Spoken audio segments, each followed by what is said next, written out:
Presidential elections, Draupadi Murmu ने हासिल की ऐतिहासिक जीत। एनएफटी के जरिए फिल्में बेच सकेंगे दुनिया भर के निर्माता।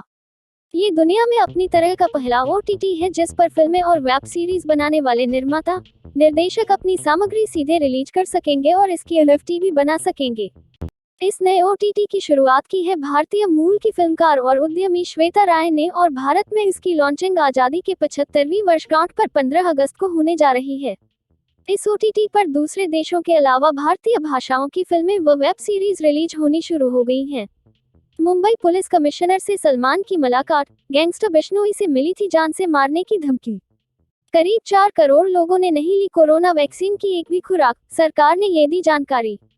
सीबीएसई 10वीं के रिजल्ट में भी बेटियों का जलवा, लड़कों को 1.41% से पछाड़ा। जम्मू कश्मीर के पुलिस महानिदेशक दिलबाग सिंह ने कहा कि पाकिस्तानी एजेंसियां घाटी के युवाओं को बरगलाकर गलत रास्ते में ले जाना चाहती हैं।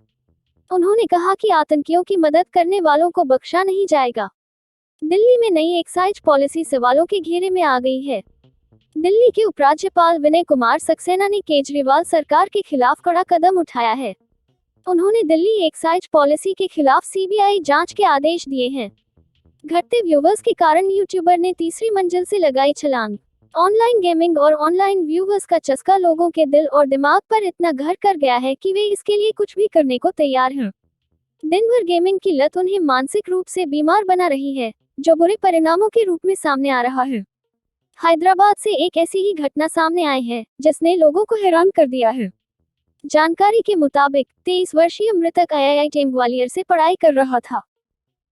शराबी बाप बना हैवान। सुबह के करीब 6:45 बजे थे। अचानक दीपसेन के मकान से चीखने चिल्लाने की आवाजें आने लगीं। पड़ोसियों के लिए यह बिल्कुल आम था, लेकिन बृहस्पतिवार को कुछ ज्यादा ही शोर शराबा आ रहा था। दीपसेन की पत्नी और बेटियां चिल्ला चिल्लाकर मदद की गुहार लगा रही थीं।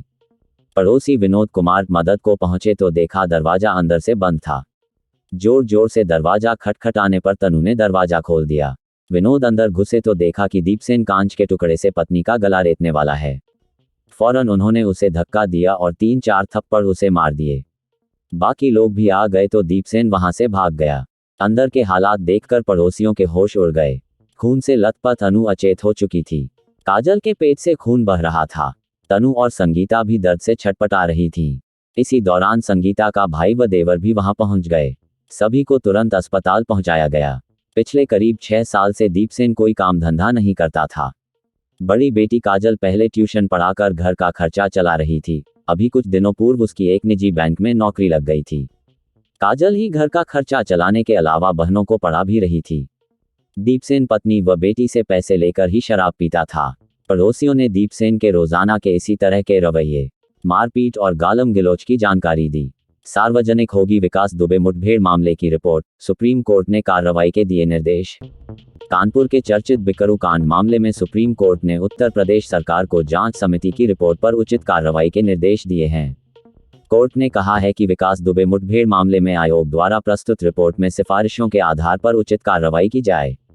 इसके साथ ही उच्चतम न्यायालय ने न्यायमूर्ति सेवानिवृत्त बीएस चौहान समिति की रिपोर्ट को सार्वजनिक करने और उसे अपनी वेबसाइट पर अपलोड करने का आदेश दिया।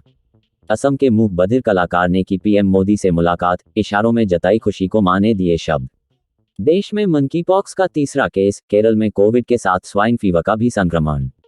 केरल की स्वास्थ्य मंत्री वीना जॉर्ज ने बताया कि मलप्पुरम का रहने वाला युवक 6 जुलाई को अपने गृह राज्य लौटा था और उसका तिरुवनंतपुरम के मंजेरी मेडिकल कॉलेज में इलाज चल रहा है।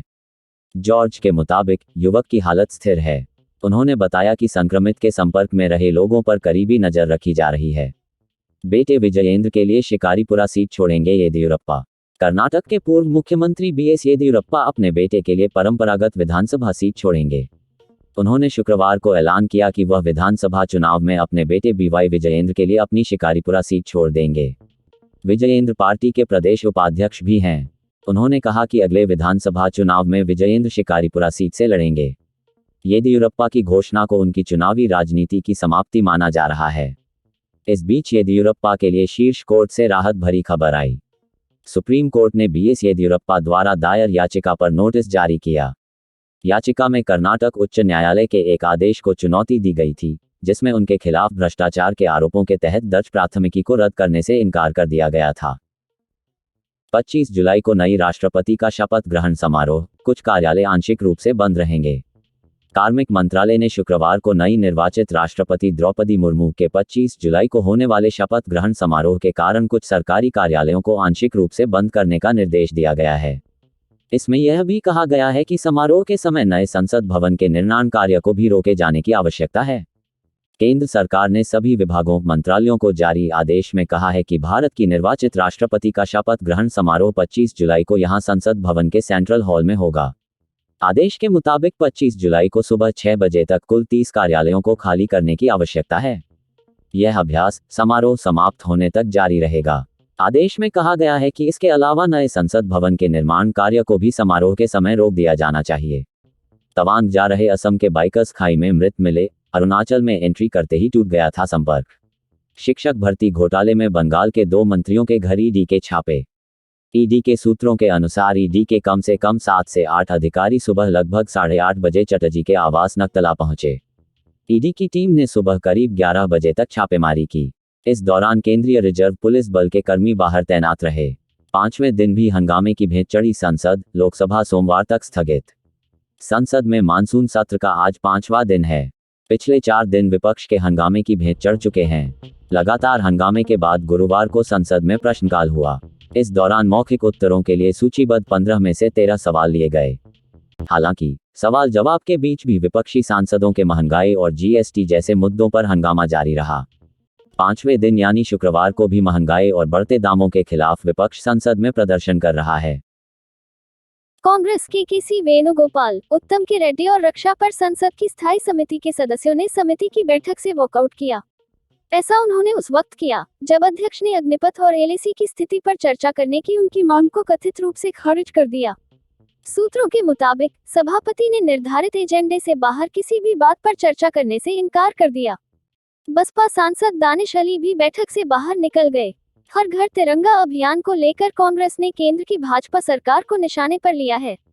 इस मामले में जब केंद्रीय मंत्री किरेन रिजिजू से पूछा गया तो उन्होंने कहा कि कांग्रेस पार्टी के पास कोई एजेंडा नहीं है, कोई मुद्दा नहीं है, उनके पास कोई काम भी नहीं है। इसलिए वे अप्रासंगिक मुद्दों को उठा रहे हैं जो राष्ट्रीय हित के लिए हानिकारक है। देश का कोई सम्मान करने के लिए सहायक भूमिका निभाने के बजाय वे देश में देशभक्ति या राष्ट्रवाद को प्रेरित करने के किसी भी प्रयास या कदम को हमेशा खारिज करते रहेंगे। कांग्रेस पार्टी पूरी तरह से दिवालिया हो चुकी है। आम आदमी पार्टी से राज्यसभा सांसद राघव चड्ढा ने कहा, केंद्र हमारे पैसे का इस्तेमाल बड़े उद्योगपतियों का कर्ज चुकाने के लिए कर रही है। उन्होंने बताया, मैंने संसद में पूछा कि सरकार ने पिछले 6 वर्षों में पेट्रोल और डीजल पर उत्पाद शुल्क के माध्यम से कितनी राशि अर्जित की है। इसके जवाब में मुझे बताया गया कि पिछले 6 वर्षों में 16 लाख करोड़ रुपए से अधिक की उत्पाद शुल्क अर्जित किया गया। चड्ढा ने कहा, आप भारत के कई राज्यों के बजट को मिला भी लें तो यह शायद 16 लाख करोड़ रुपए के आंकड़े को पार नहीं करेगा। इसे लूट नहीं तो क्या कहेंगे? इसमें सरकार ने क्या किया? उन्होंने हमारे पैसे का इस्तेमाल बड़े उद्योगपतियों का कर्ज चुकाने और आम आदमी और गरीबों को लूटने के लिए किया गया।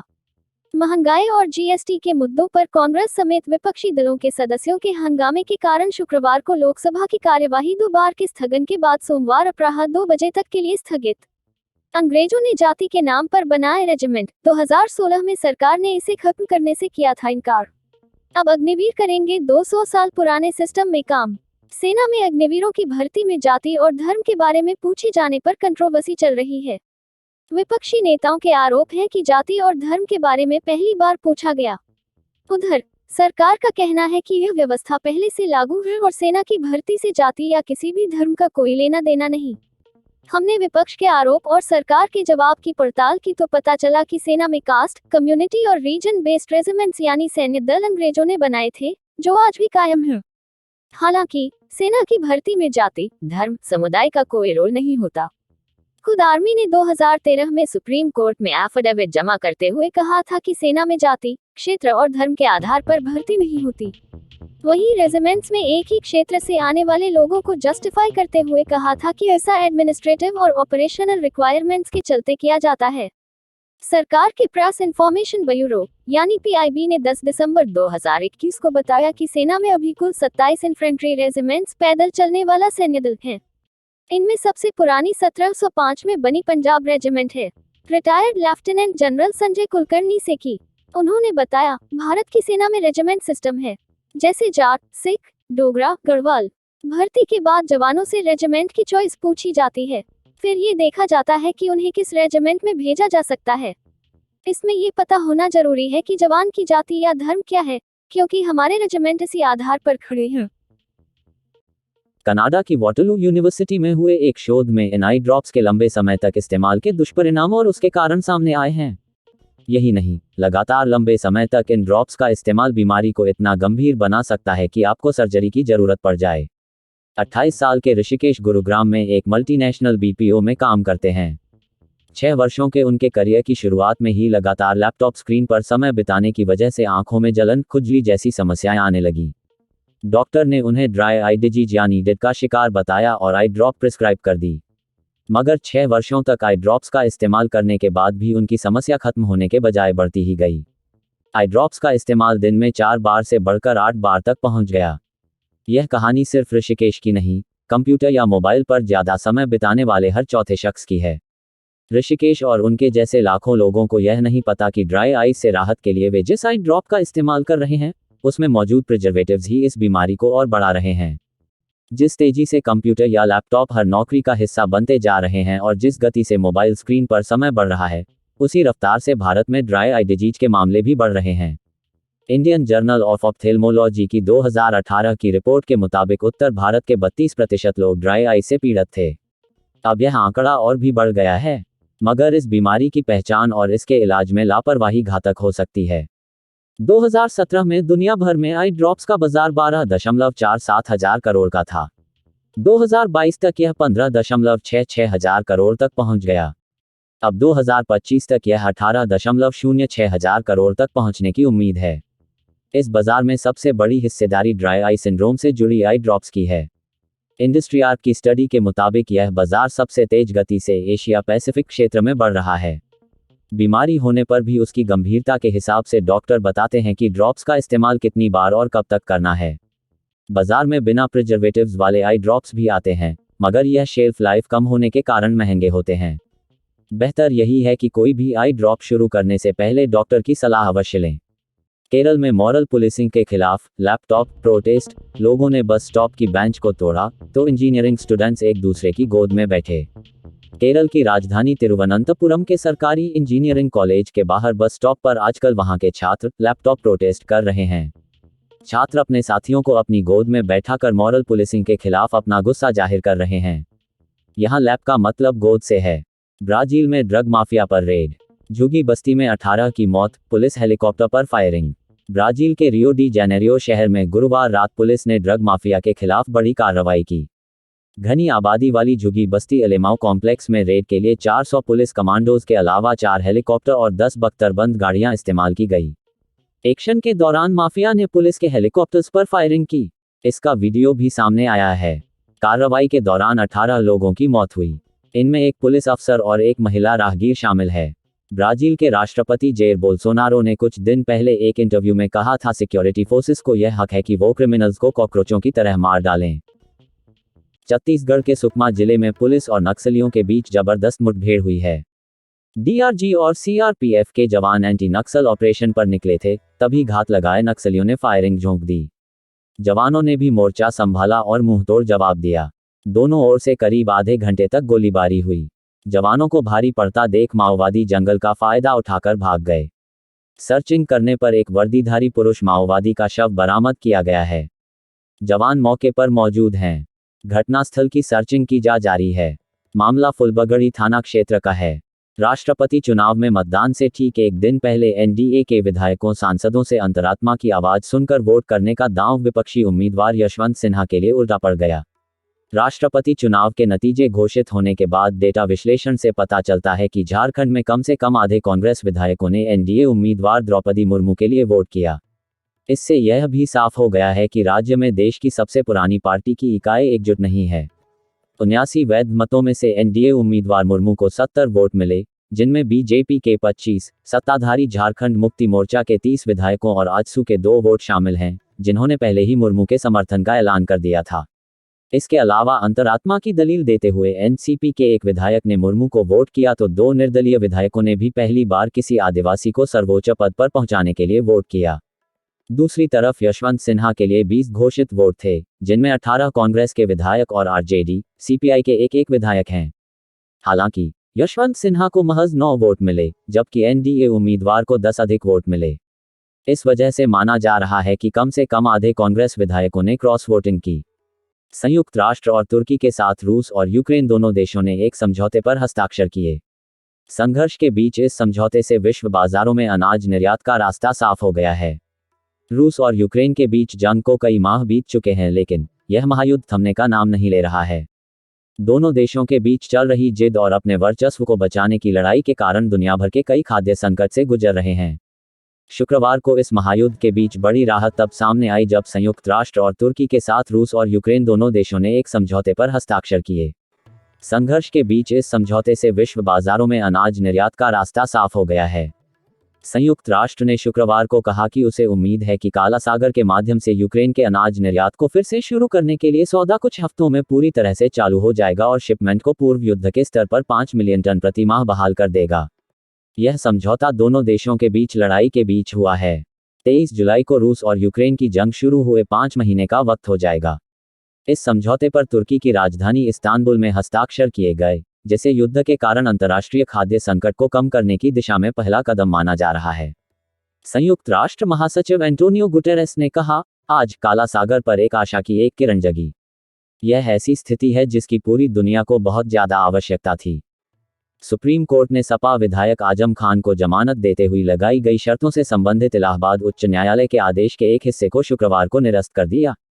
शीर्ष अदालत ने कहा कि वह इस नई प्रवृत्ति को लेकर परेशान है, जहां अदालतें ऐसे मामलों का संदर्भ देती हैं जो जमानत के लिए प्रार्थना पर विचार करने से संबंधित नहीं होते। उच्चतम न्यायालय ने आजम खान को जमानत देते हुए लगाई गई शर्तों से संबंधित इलाहाबाद उच्च न्यायालय के आदेश के एक हिस्से को शुक्रवार को निरस्त कर दिया, जिसमें उत्तर प्रदेश में रामपुर के जिलाधिकारी को जौहर विश्वविद्यालय परिसर से जुड़ी जमीन को कब्जे में लेने के निर्देश दिए गए थे। तिहाड़ जेल से जमानत पर बाहर आए मोहम्मद जुबैर ने अपनी पहली प्रतिक्रिया दी। कहा, मैं अपना काम वैसे ही करूंगा जैसे मैं करता था, क्योंकि माननीय अदालत ने कोई प्रतिबंध नहीं लगाया है। मुकेश अंबानी की रिल के मुनाफे में उछाल, रिटेल का ये है हाल। रिलायंस इंडस्ट्रीज ने जून तिमाही के नतीजे जारी कर दिए हैं। कंपनी का शुद्ध लाभ 46.3% की वृद्धि के साथ 17,955 करोड़ रुपए पर है। पिछले वर्ष की समान तिमाही में 12,273 करोड़ रुपए का लाभ था। मस्क से लेकर बिल गेट्स तक सब रह गए पीछे। इस साल अदानी की कमाई। ब्लूमबर्ग बिलियनियर्स इंडेक्स के अनुसार गौतम अदानी दुनिया भर के अरबपतियों की लिस्ट में चौथे स्थान पर हैं। इसके बाद तीसरे स्थान पर बर्नार्ड आर्नो, दूसरे स्थान पर जेफ बेजोस और पहले स्थान पर मस्क हैं। 31 जुलाई से पहले भर लें आईटीआर, सरकार ने कहा नहीं बढ़ेगी अब डेडलाइन। यूनिवर्सिटी में स्टूडेंट्स को गलत बांट दिए पेपर, परीक्षा स्थगित। बीबीएमकेयू के अधीन धनबाद बोकारो के कॉलेजों में शुक्रवार को यूजी सेमेस्टर 3 सत्र 2020-23 की परीक्षा शुरू हुई। पहले दिन दूसरी पाली में जूलॉजी समेत अन्य विषयों की कोर पेपर 5 की परीक्षा थी। जूलॉजी के छात्र छात्राओं को पेपर 5 के बदले पेपर 6 का प्रश्न पत्र मिला। इस कारण सभी केंद्रों में जूलॉजी पेपर 5 की परीक्षा स्थगित कर दी गई है। समान नागरिक संहिता लागू करने पर फैसला अभी नहीं। सभी वर्गों और धर्मों के लिए समान कानून की व्यवस्था देने वाली समान नागरिक संहिता लंबे समय से चर्चा में है। उत्तराखंड जैसे कुछ राज्यों ने इसे लागू करने की दिशा में काम भी शुरू कर दिया है, लेकिन केंद्र सरकार के स्तर पर फिलहाल कोई गतिविधि नहीं है। केंद्र सरकार का कहना है कि समान नागरिक संहिता से संबंधित कुछ याचिकाएं सुप्रीम कोर्ट में लंबित हैं, इसलिए सरकार ने अभी कोई फैसला नहीं लिया है। हालांकि केंद्र सरकार ने यह जरूर कहा है कि पसंदल्ला में आने वाले विषय जैसे शादी, तलाक, वसीयत, उत्तराधिकार, अविभक्त कुटुंब आदि संविधान की 7वीं अनुसूची की सूची 3 समवर्ती सूची की प्रविष्टि 5 से संबंधित है, इसलिए इनके बारे में राज्यों को भी कानून बनाने का अधिकार है। केंद्र सरकार की ओर से ये बात विधि एवं न्याय मंत्री किरण रिजिजू ने शुक्रवार को लोकसभा में एक सवाल के लिखित जवाब में कही है। जवाब में कानून मंत्री ने कहा है कि संविधान का अनुच्छेद 44 भारत के सभी नागरिकों को लिए समान नागरिक संहिता की बात करता है। 21वें विधि आयोग ने समान नागरिक संहिता संबंधी मुद्दों की समीक्षा की है और व्यापक चर्चा के लिए कुटुंब विधि सुधार नामक परामर्श पत्र आयोग की वेबसाइट पर अपलोड किया है। गोवा अभी देश का एकमात्र राज्य है जहां समान नागरिक संहिता लागू है। अब उत्तराखंड के नवनियुक्त मुख्यमंत्री पुष्कर सिंह धामी ने समान नागरिक संहिता लागू करने की घोषणा करते हुए उसका प्रारूप तैयार करने के लिए कमेटी भी बना दी है। पूरे देश में समान नागरिक संहिता लागू करने की मांग वाली 6 याचिकाएं दिल्ली हाईकोर्ट में लंबित हैं। हाईकोर्ट से उन पर केंद्र सरकार को नोटिस भी जारी हुआ था और केंद्र सरकार ने पिछले साल ही हाईकोर्ट में अपना जवाब दाखिल कर दिया था, जिसमें इस पर गहनता से अध्ययन की जरूरत बताई थी, लेकिन कहा था कि यह मामला विधायिका के विचार करने का है, इस पर कोर्ट को आदेश नहीं देना चाहिए। दिल्ली हाईकोर्ट में लंबित इन याचिकाओं को सुप्रीम कोर्ट स्थानांतरित करने की मांग की गई है। इस बारे में सुप्रीम कोर्ट में 5 स्थानांतरण याचिकाएं दाखिल हो चुकी हैं, हालांकि उन पर अभी सुप्रीम कोर्ट में सुनवाई का नंबर नहीं आया है। 75वें स्वतंत्रता दिवस पर देश के करोड़ों घरों पर तिरंगा फहराने की तैयारी, पीएम मोदी की लोगों से अभियान में जुड़ने की अपील। प्रधानमंत्री मोदी ने ट्वीट में कहा, 22 जुलाई का भारत के इतिहास में विशेष महत्व है, क्योंकि 1947 में इसी दिन तिरंगे को राष्ट्रीय ध्वज के रूप में अपनाया गया था। प्रधानमंत्री ने कहा कि इस साल हम आजादी का अमृत महोत्सव मना रहे हैं। हर घर पर तिरंगा फहराने से राष्ट्रीय ध्वज के साथ हमारा संबंध और गहरा व मजबूत होगा। मुंबई के बीकेसी में बुलेट ट्रेन के भव्य टर्मिनस निर्माण की ओर बढ़ा एक और कदम। भारत और ब्रिटेन की डिग्री होंगे बराबर, भारतीय स्कूलों से 12वीं पीयूसी ले सकेंगे सीधे दाखिला।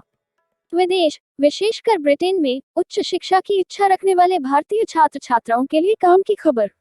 भारत और ब्रिटेन के उच्च शिक्षा संस्थान की स्नातक, स्नातकोत्तर और शोध डिग्री अब समकक्ष मानी जाएगी। साथ ही विभिन्न केंद्रीय व राज्य बोर्डों से संबद्ध भारतीय स्कूलों से ली गई 12वीं यानी senior secondary, higher secondary, intermediate, pre university certificate PUC, +2 के प्रमाण पत्रों को ब्रिटेन के उच्च शिक्षा संस्थानों में दाखिले के लिए उपयुक्त माना जाएगा। ये निर्णय भारत और ब्रिटेन के बीच शिक्षा के क्षेत्र में हुए समझौते के तहत लिए गए। केंद्रीय स्वास्थ्य मंत्रालय के अधीन संस्थान जिपमेर पुदुचेरी में 139 ग्रुप बी और ग्रुप सी पदों भर्ती के लिए आवेदन की प्रक्रिया आज 21 जुलाई 2022 से शुरू हो गई है और उम्मीदवार 4 सितंबर तक आवेदन कर सकेंगे। रहे थे नदी में अवैध खनन और तभी आ गई बाढ़, फंस गए 50 से अधिक ट्रक और डंपर। मध्य प्रदेश के भिंड जिले में किए जा रहे अवैध रेत खनन से जुड़े मामले में 50 से अधिक ट्रक पकड़े गए हैं। दरअसल सिंध नदी के पास से अवैध रेत को ढोने के लिए लगाए गए ये ट्रक फंस गए थे। नदी में आए तेज बहाव के कारण ये सभी ट्रक फंस गए और इस तरह प्रशासन के झूठ की पोल खुल गई। इस मामले को लेकर अब कांग्रेस ने प्रदेश की शिवराज सिंह चौहान सरकार पर निशाना साधा है। तारक मेहता की सोनू का आर्थिक तंगी पर छलका दर्द, बोली 2000 रुपये बचाने के लिए बदले कई आशियाने। अवैध खनन के विरोध में आत्मदाह करने वाले संत विजय दास का निधन, दिल्ली के अस्पताल में थे भर्ती। अमेरिका कर रहा लड़ाकू विमान भेजने पर विचार, रूस यूक्रेन जंग और तेज होने का अंदेशा। कासगंज ढोलना क्षेत्र के ग्राम रहमतपुर में एक महिला का शव शुक्रवार की सुबह गांव के बाहर लगभग आधा किलोमीटर दूर नीम के पेड़ से लटका मिला। ग्रामीणों ने मामले की जानकारी पुलिस को दी। पुलिस ने शव को पोस्टमार्टम के लिए भेज दिया। उसकी मौत से परिजन में कोहराम मच गया। महिला के भाई ने सास ससुर सहित 5 लोगों पर बहन की हत्या कर शव पेड़ पर लटका दिए जाने का आरोप लगाते हुए तहरीर पुलिस को दी है। मुंबई की 3 सितारा होटल के बावर्ची ने एक वेटर की चाकू घोंपकर बेरहमी से हत्या कर दी। वेटर और कुक के बीच ग्राहक के ऑर्डर में बदलाव को लेकर विवाद हुआ था। सीलमपुर में एक शख्स का शव फ्रिज में मिलने से सनसनी, पुलिस जुटी पड़ताल में। हाईकोर्ट ने किया साफ, नाबालिग से दुष्कर्म के बाद शादी करने से अपराध की गंभीरता कम नहीं होती। भारत 3 रन से जीता, वेस्टइंडीज में लगातार चौथी जीत मिली, शिखर धवन और सिराजजीत के हीरो। हाथरस में भीषण सड़क हादसा, डंपर ने कांवड़ियों को कुचला, 6 की मौत, 2 घायल। रोहतक की जनता कॉलोनी में शनिवार तड़के करीब 3:30 बजे तारा होटल मालिक चंद्रभान 60 और उसकी पत्नी निशा 55 की सिर में गोली मारकर हत्या कर दी गई। दोनों को सोते समय गोली मारी गई। वारदात के बाद से दंपति का इकलौता बेटा लापता है, जिसकी पुलिस तलाश कर रही है। पुलिस का कहना है कि प्रारंभिक जांच में मामला प्रॉपर्टी विवाद से जुड़ा दिखाई दे रहा है। दंपति के बेटे के मिलने के बाद पूरी वारदात पर से खुलासा हो सकेगा। Be aware with the world. APN Broadcast Service.